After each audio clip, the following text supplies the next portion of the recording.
안녕하세요. 그린빌 가족 여러분. 오늘 수요일 아침. 오늘도 이렇게 매일 한 말씀으로 또 오늘 하루를 시작하는 모든 분들에게 우리 하나님의 자녀라고 하는 그 신분에 걸맞는 말과 행동으로 또한 깊이 있는 삶으로 우리 하나님의 정말 이렇게 자랑스러워할 수 있는 그러한 자녀가 되실 수 있기를 간절히 기원합니다. 자, 오늘 저희는 누가복음 20장 우리 34절에서 36절의 말씀으로 함께 오늘 이 아침 시작하도록 하겠습니다. 누가복음 20장 34절에서 36절의 말씀. 예수께서 이르시되 이 세상의 자녀들은 장가도 가고 시집도 가되 저 세상과 및 죽은 자 가운데에서 부활함을 얻기에 합당히 여김을 받은 자들은 장가가고 시집가는 일이 없으며 그들은 다시 죽을 수도 없나니 이는 천사와 동등이요 부활의 자녀로서 하나님의 자녀임이라. 아멘. 네, 우리는 사두개파 사람들의 황당한 비유를 들었습니다. 자신들의 주장을 관철시키기 위해서 일곱 형제가 한 여자와 결혼을 했다는, 실제 그런 일이 과연 확률적으로 얼마나 되겠습니까? 이런 현실성 없는 이야기를 끌어들였습니다. 예나 지금이나 자기 생각에 사로잡힌 사람들은 이렇게 극단적인 예를 드는 것을 서슴지 않습니다. 하지만 극단적인 것은 당연히 가능성이 희박한 것입니다. 그럼에도 그것을 고집하는 이유는 다른 사람의 의견은 무시한 채 나의 주장만이 옳다고 믿는 편협함 때문일 겁니다. 오늘 읽은 말씀에서 예수님은 그 편협한 질문에 드디어 답을 하십니다. 그런데 그 대답의 방식이 흥미롭습니다. 예수님은 누구의 아내가 되어야 하는가라고 하는 질문에 첫째여야 한다, 막내여야 한다, 다 안 된다, 직접 이런 식으로 대답하지 않으십니다. 대신 질문 자체의 전제가 잘못되었음을 부드럽지만 단호하게 짚어주십니다. 이 세상의 자녀들은 장가도 가고 시집도 가되라고 시작하시는 이 말씀 속에는 사두개파 사람들이 놓치고 있는 결정적인 사실이 담겨 있습니다. 그것은 바로 우리 어제 함께 살펴본 말씀처럼 부활의 세계는 이 세상의 그냥 연장이 아니라는 겁니다. 그런데 오늘 이 말씀을 오해하는 이들도 있습니다. 어떤 이들은 이 말씀을 문자 그대로 받아들여서 그리스도인들은 결혼하지 말아야 된다, 이렇게 주장하기도 합니다. 이 역시 주님의 깊은 뜻을 자신의 좁은 생각의 틀 안에 가두기 때문에 벌어지는 일입니다. 제가 좀 더 젊고 어렸던 시절에 책을 읽다가 도무지 이해가 안 되는 그러한 문장들을 만나면 꼭 이렇게 생각했습니다. 야, 이 글 쓴 사람이, 저자가 글을 괜히 이렇게 어렵게 쓰는구나. 어렵게 쓴 문장은 이거는 좋은 글이 아닌데 생각이 아직 덜 여물어서 그런 거야. 속으로 이렇게 저자를 탓했습니다. 제가 이해하지 못하는 것을 그 책 저자의 잘못으로 그렇게 돌리는 겁니다. 그런데 시간이 지나면서 참 신기한 경험들을 하게 됩니다.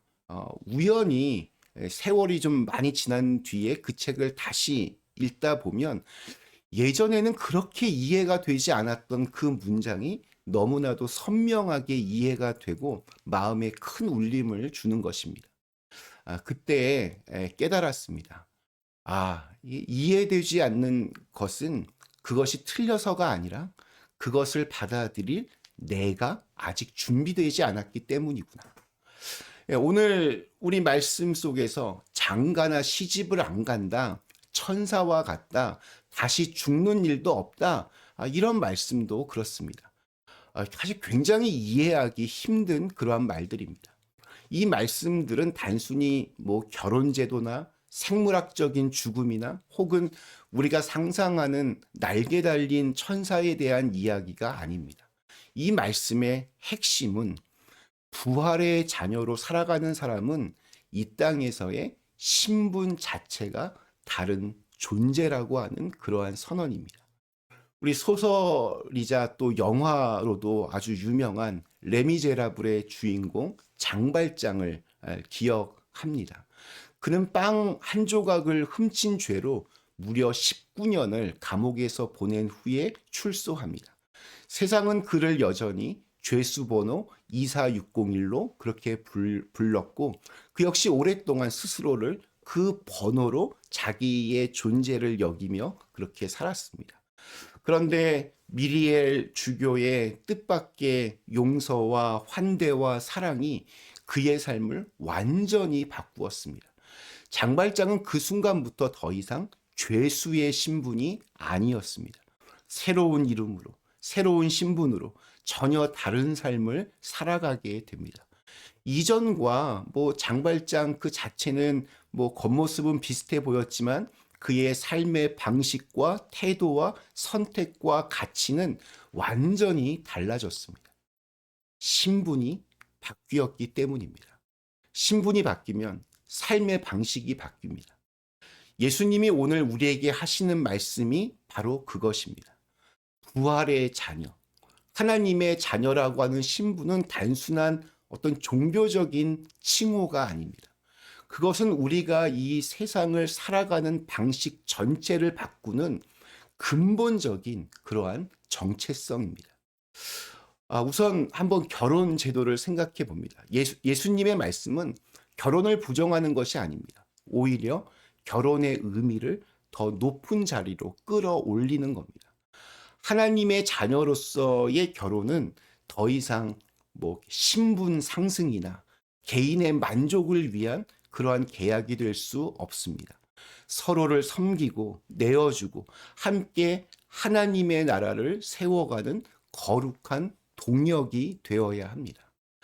이 세상의 자녀들이 결혼을 해서 내가 무엇을 얻을 수 있는가를 먼저 묻는다면, 하나님의 자녀들은 이 결혼의 관계를 통해서 내가 어떻게 하나님을 드러낼 수 있는가를 먼저 묻는 사람들입니다. 천사와 같다라고 하는 말씀도 비슷합니다. 그것은 우리가 날개를 달고 구름 위를 날아다닌다는 뜻이 아닙니다. 세상의 방식대로 서로 시기하고 경쟁하며 사는 것이 아니라 나보다 다른 사람을 더 낮게, 더 좋게 여기는 고귀한 삶의 태도를 가지고 살아간다는 의미입니다. 천사는 자신의 영광을 구하지 않습니다. 오직 하나님의 뜻을 행하는 그러한 존재입니다. 우리가 천사와 동등하다라고 하는 말씀은 우리 역시 그러한 방향으로 살아가도록 부름받았다는 그러한 거룩한 초대입니다. 다시 죽지 않는다. 이 말씀도 마찬가지입니다. 우리는 이 땅에 잠시 보냄을 받은 하나님의 자녀들입니다. 하나님께서 맡기신 삶의 소명을 아름답게 완수하고 우리의 영원한 본향인 하나님 나라로 돌아갈 그러한 존재들입니다. 그러니 우리는 세상 사람들이 아는 죽음과는 다른 차원의 영원한 생명을 이미 살고 있는 것입니다. 죽음이 끝이 아님을 알기에 우리는 오늘 이 하루를 두려움이 아닌 소망으로 살아갈 수 있습니다. 우리는 그렇게 세상과 다른 생각, 다른 가치, 다른 신분을 가진 존귀한 하나님의 자녀들입니다. 그렇기 때문에 우리의 삶의 방식은 달라야 하고 또 다를 수밖에 없습니다. 세상이 주는 위로가 아닌 하나님이 주시는 위로를, 세상의 칭찬이 아닌 하나님의 인정을 구하며 살아가는 사람들입니다. 우리의 삶은 조화와 균형 속에서 앞으로 나아갑니다. 오케스트라가 다양한 악기의 소리가 어우러져 아름다운 교향곡을 만들어내듯이 하나님의 자녀로서의 삶도 그렇습니다. 내 것만을 고집하기보다 나의 것을 조금 더 내려놓고 다른 사람의 것을 받아들이는 겸손함 속에서 우리는 비로소 함께 성장할 수 있습니다. 한쪽 날개로만 나는 새는 멀리 갈 수 없듯이 하나님의 자녀라고 하는 신분은 혼자만의 특권이 아니라 함께 살아내는 공동의 부름입니다. 오늘 우리에게 주신 하루, 우리가 발딛고 서 있는 모든 삶의 자리에서 하나님의 자녀라고 하는 거룩한 그 신분을, 그 정체성을 기억하면서 그 신분에 걸맞는 생각과 말과 행동으로 오늘을 살아낼 때 세상이 결코 줄 수 없는 평안과 기쁨으로 충만한 그러한 날이 되시기를 간절히 기원합니다. 우리 잠시 함께 기도하겠습니다.